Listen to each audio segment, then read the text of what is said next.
Today we're going to talk about how to solve by taking square roots. So in our last lesson we learned how to solve quadratic equations by factoring, which is a good method. It's actually my favorite method, but it doesn't always work because not everything is factorable. So it can't be our only method about it. So today we're going to talk about solving by taking square roots, which is also a pretty preferred method because when it works, it's often very straightforward. However, once again, it just doesn't always work for us. So throughout this week, we're going to learn a couple more ways. We'll have 4 total ways to solve quadratic equations that we'll be working through this week, studying those ways, reviewing all those lessons on Friday, and then we'll have our last quiz on quadratics next Monday. So in this method, what we need is to get something squared on one side and just a number on the other side. So this one doesn't work if we have our x squared term, our x term, and our constant term. Then this method would not be applicable. So this method, we need to have our x squared term and our constant term only. And what we want to do is get that x squared term alone. So I don't really have room to work down from my equation, so I'm going to rewrite it up here. So the first thing I want to do is get that x squared alone, just as if it were a linear, just a plain x. So I would subtract 1 from both sides and divide by 2 on both sides. So step 1 is we want to get it down to something squared equals a number. Like x squared equals a number. And we do that by adding, subtracting, multiplying, dividing to get down to just x squared equals a number. But we don't want to know what x squared is. We want to know what x is. So then we take the square root of both sides of the equation. The square root of x squared will be x. When you take a square root in an equation, you need to write a plus and minus in front of your answer.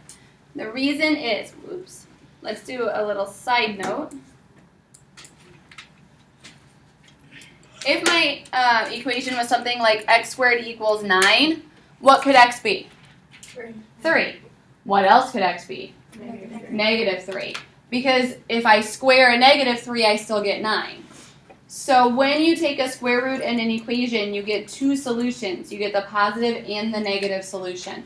So every time you take a square root in an equation, make sure that you put a plus and minus in front of it. Now back to our problem here.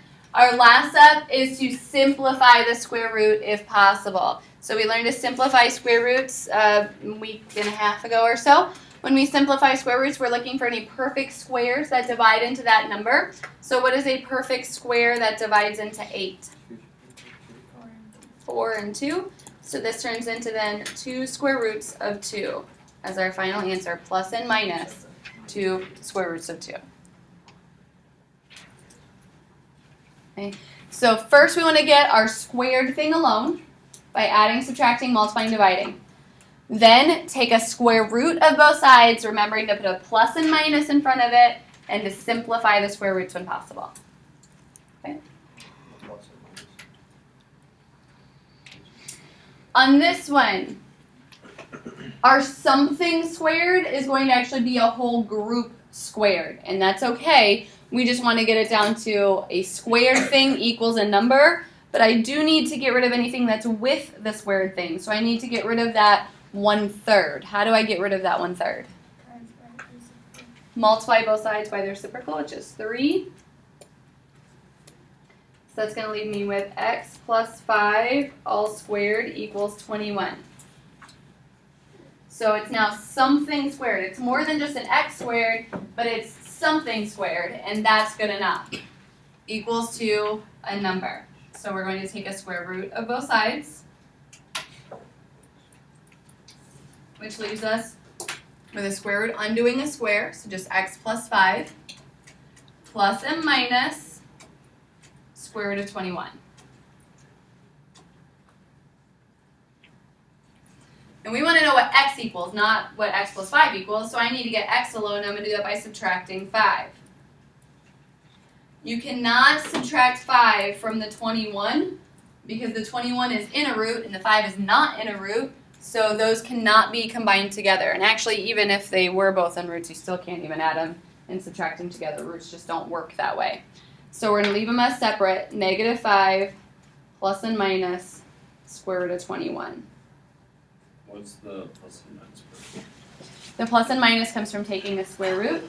That when you take a square root, it gives us both a positive and a negative solution. So our two solutions to this quadratic would be a -5 plus the square root of 21 or a -5 minus the square root of 21 would be our two individual solutions. I don't know if the textbook might actually separate those, so if you check your answers in the back, it might actually be written as the two separate ways. I'm too lazy to do that, so I just write the plus and minus. But those would technically be our two separate solutions. It would be -5 plus the square root of 21 and -5 minus the square root of 21. Square root of 21 doesn't simplify down because it's just 7 times 3. So that's why I didn't simplify that down here. But if it does simplify, it should be simplified. So our first step is to get it to the squared all by itself. So what would I do first? Subtract 3 from both sides. And then? Divide by -5. Leave your answers in fractions, not decimals, even if they are clean decimals. Leave them in fractions unless they are whole numbers, because now we need to take a square root and we will need to simplify the square root of that fraction. So I get x equals plus and minus anytime I take a square root. We learned a little while ago that when we take a square root of a fraction, we separate it into its top and bottom. Then we simplify them individually. What's a perfect square that goes into 12? 4 and 3. 4 and 3. Square root of 5 doesn't break down at all. So on the top, that is 2 square roots of 3. But we cannot leave a square root on the bottom, so how do we fix it? Multiply by square root of 5 on the bottom to fix it, and square root of 5 on the top, so we're really just multiplying by 1. So our final answer is then plus and minus 2 square roots of 15 over 5.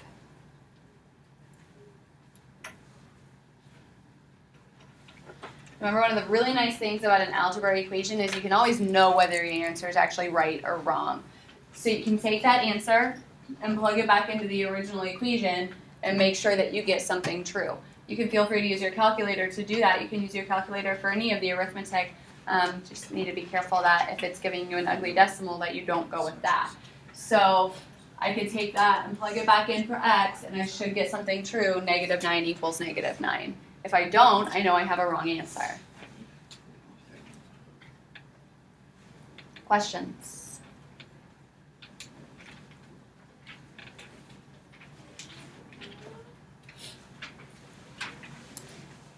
All right. First step is to get it down to something squared equals a number. So what would I do here? Multiply by 1/2. Divide by 2 or multiply by 1/2 so that I get rid of that 2 out front. And that leaves me with a group squared equals 3. And a group squared is fine because it's still something squared, and that's what we want. So then we can take our square root of both sides. Plus and minus when you take a square root. And we want to know what x is, so to get x alone, we add 4.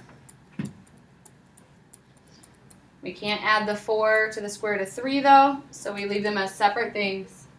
4 plus and minus the square root of 3.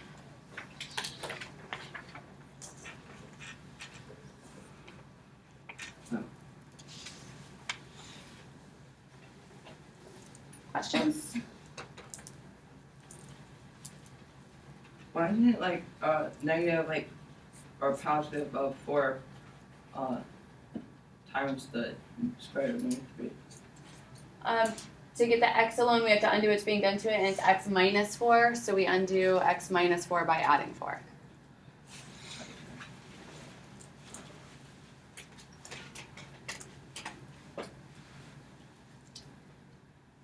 Alright, first step is to get the squared thing alone. The squared thing is alone, so second step is to take a square root. And I get x equals what? Plus or minus 8. When the square root can be taken, it should be taken. If it can be simplified, it should be simplified, and we always need a plus or minus when we take a square root. Because 8 squared does equal 64, but negative 8 times negative 8 is also still 64. What do I do first on this one? Add 9 to both sides. You can't take the square root of terms individually, so I can kind of show that. Just a lot of students want to do that because 9 is a perfect square, so we'll just take the square root and make it x minus 3. It doesn't really work that way because if I would do like something like this, then if I took the square root of each of those, that would be 3 plus 4, which is 7. But if I actually work it out, the inside first, I get 25, which is 5. So it doesn't work to just take the square root of parts and pieces of it. So a lot of students want to do that and just from the first step make it x minus 3 equals 4 and solve it from there. But that's not actually something that works with numbers. It's an order of operations thing. So, but we can get the x squared alone by adding 9, and then we can take our square root once you have just a plain squared thing. And I get what? 5. Plus or minus 5.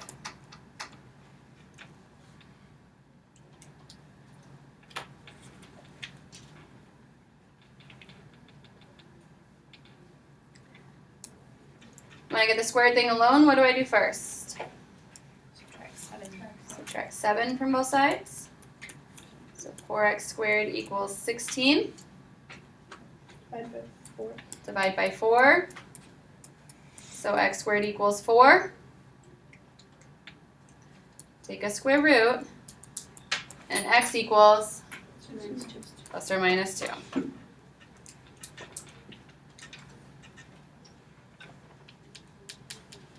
Any questions?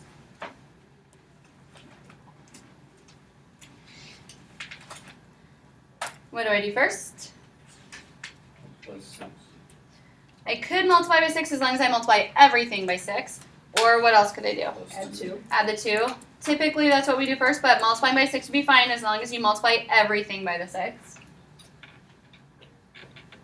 Now if I multiply by 6, you got x squared equals 12, and my squared thing's alone. So I take a square root. You get x equals plus or minus. Square root of 12 is not a perfect square, but simplify when possible. What goes into 12? 4 and 3. 4 and 3, so that becomes 2 square roots of 3.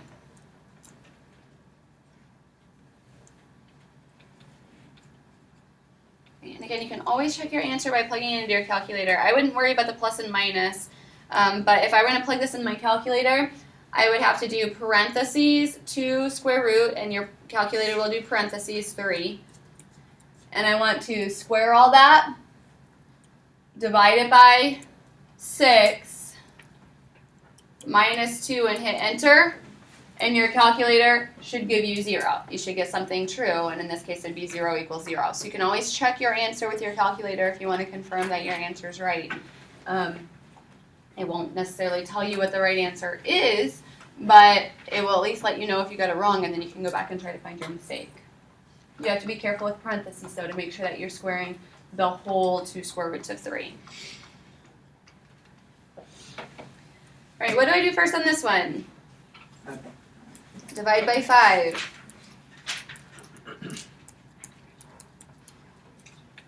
Then I don't have x squared equals a number, but I do have something squared equals a number, and that's good enough to be able to take a square root. So then we take a square root.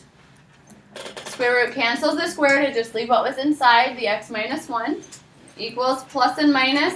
Does square root of 10 simplify? No. It's 5 times 2, there's no perfect squares there, so we can't do anything with that, but we should always think about that and check for that. I want to know what x equals, so to get x alone, I add 1 to both sides. 1 plus and minus square root of 10. Why is it, 50 divided by 5, why is that square root of 10? Why isn't that just 10? It was just 10 when I divided by 5, but then I took the square root of both sides. So my first step was just divide, and that gave me the 10. And then my second step was take the square root of both sides. And that gave me the cancel out the x minus 1? Yeah, that'll cancel out the square root on the x minus 1. Will every answer be in square root form? Unless it's a perfect square, and then it becomes just a regular number again.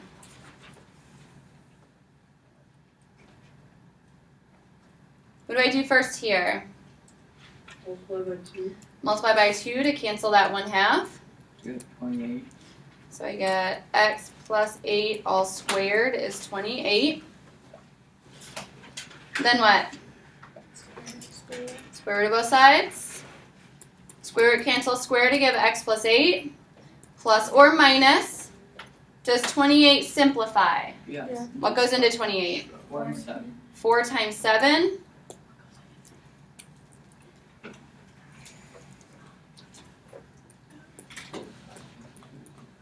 So that becomes 2 square roots of 7.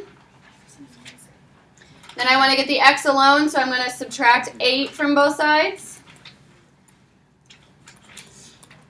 And I get negative 8 plus or minus 2 square roots of 7.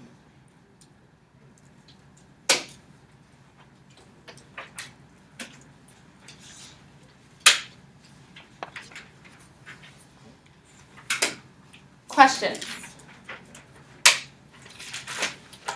I have one further question for you. Let's suppose that in solving our equation, we get it down to something like x equals 4 plus or minus 3, because it really was a square root of 9, but then we took the square root and we end up with something like 4 plus or minus 3. So it's this type of problem. We had a square root of 9, we took that and made it a 3 and added plus or minus and we added over. 4 plus or minus 3 is not really an acceptable answer. 4 plus or minus 3 really represents two different answers. It represents 4 plus 3 and it represents 4 minus 3. So the answers I would expect would be 7 and 1.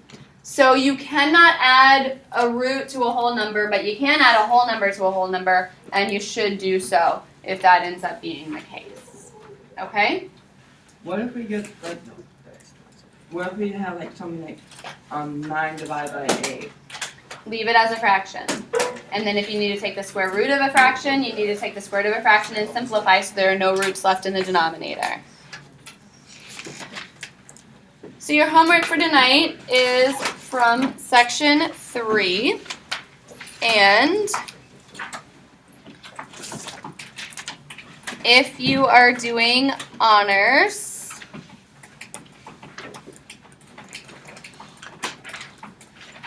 add in also 72.